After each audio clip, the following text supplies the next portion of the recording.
Akhetaten's Gates, Chapter 15. I had kept my husband's company for a few weeks now. We had spent many nights together as friends. But, since our marriage, I couldn't bear to be anywhere else. Normally, queens had their own separate chambers. This allowed the king to entertain any woman of his choice, at any time, without another woman looming in the shadows. I did have my own chambers, but found this more enjoyable. And so far, there was no argument. He wanted me there, just as much as I wanted to be there. It was much more convenient than to have Amenhotep constantly coming to my chambers or summoning me every night. But perhaps one could say that we were still in our honeymoon phase. There had not yet been a dull conversation. Yes, conversation. Though many passionate episodes had happened between us, we were still friends, and eager to talk to one another about whatever was on our minds. One morning, I awoke to find Amenhotep missing. It was odd for him to not wake me, if he arose that early. It was obviously mid-morning by now. The sun was shining directly into our window, making it hard to ignore the fact that it was daytime. Ugh, why did the sun have to shine today? It irritated me. I felt a headache creeping in, caused me to let out a groan. I felt hot. Then a strange and uncomfortable feeling came upon my stomach. My eyes grew wide, and with a mysterious reserve of energy, I darted to the bathroom, expelling everything I could. Oh, what have I been eating? Well, whatever it wasn't there anymore. Spitting out the last of the mess, I sat back, panting and resting. I felt horrible, and it was obvious in the reflection cast back to me from the copper mirror. My eyes were dry and heavy, and my head felt like it would split in two. Oh, how hot I was! I wanted to crawl into bed and sleep forever. I felt like a pathetic animal, and even groaned like one. I crawled on all fours back to the bed and slipped into it. My eyes had no sooner closed than the door was opened. Note to self: kill that person later. Good afternoon, Amenhotep said, most certainly with a smile on his face. Damn, it was my husband. Can't kill him. Wait, afternoon? It was later than I thought. Oh, I whined. Don't look at me. I'm repulsive. Oh, stop, he chuckled, coming over to sit by me. He felt my forehead and sighed. No better. I was going to wake you, but it felt like you had a bit of a fever, so I let you sleep, thinking you'd really appreciate the rest. I feel awful, I whined. This seemed to erase his expression. He looked rather deep in thought. That worried me. I never knew what sort of mood those mysterious thoughts put him in. Normally he was rather easy to read, but then sometimes he had this creepy streak of enigma. Tea picked in and glided over to the bed, leaning over me to feel my head. Poor thing. She then pushed her son aside, dropping him to the floor, and yanked the sheets off me. Get up. Mother, Amenhotep scolded from the floor. Tea, I'm sick. Leave me alone, I complained.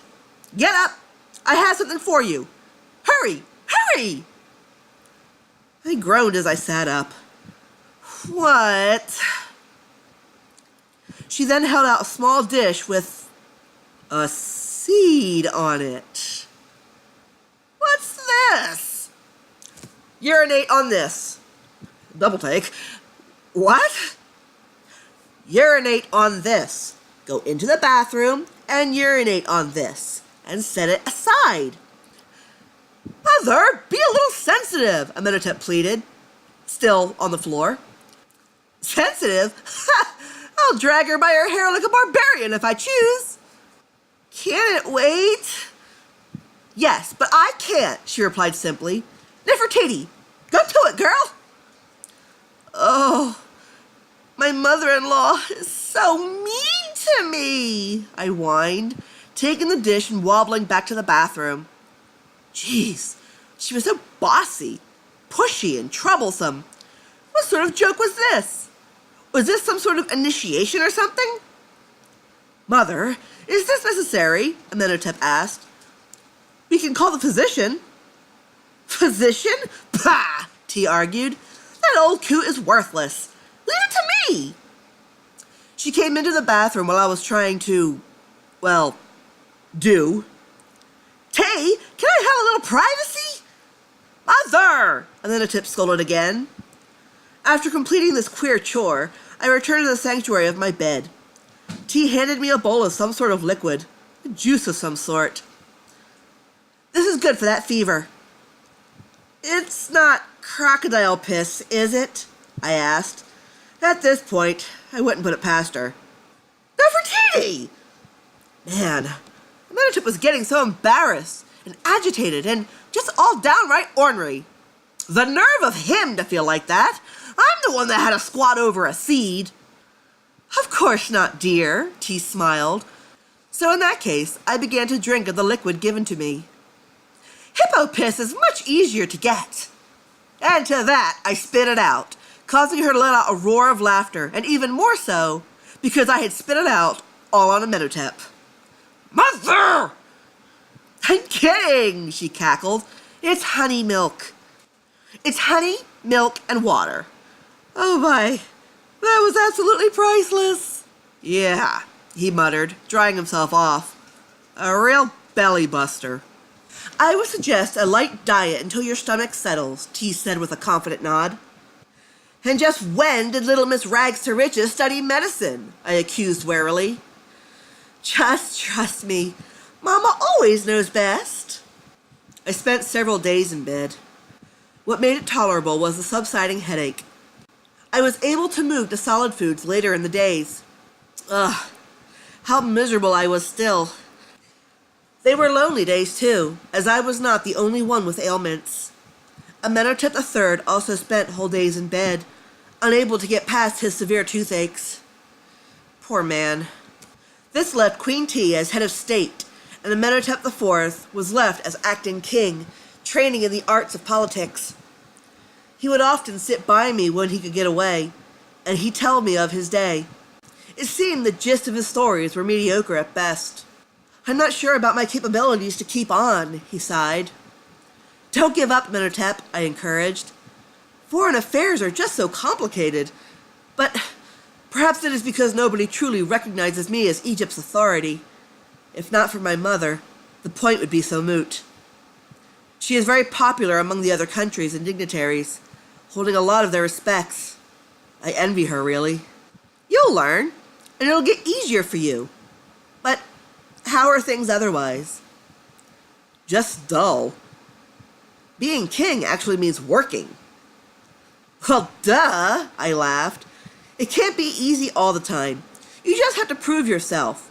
And you will one day. He smiled. Thank you.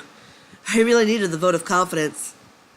My mother is pretty blunt, and sometimes comes off a little more obnoxious than she wishes. But she always insists that I'm still her baby. She's very insistent that I look good. I know you will be honest with me, and have a little more tact. He leaned over to kiss my forehead, feeling much more at ease. Out of the corner of my eye, I saw T flash by us and into our bathroom. There she goes again. Oh? Amenhotep sighed as he glanced over his shoulder. Not again. She's been doing that for days. I wish she'd just give it up. She looks ridiculous. What's she doing anyway? I asked. It's a rather peculiar practice.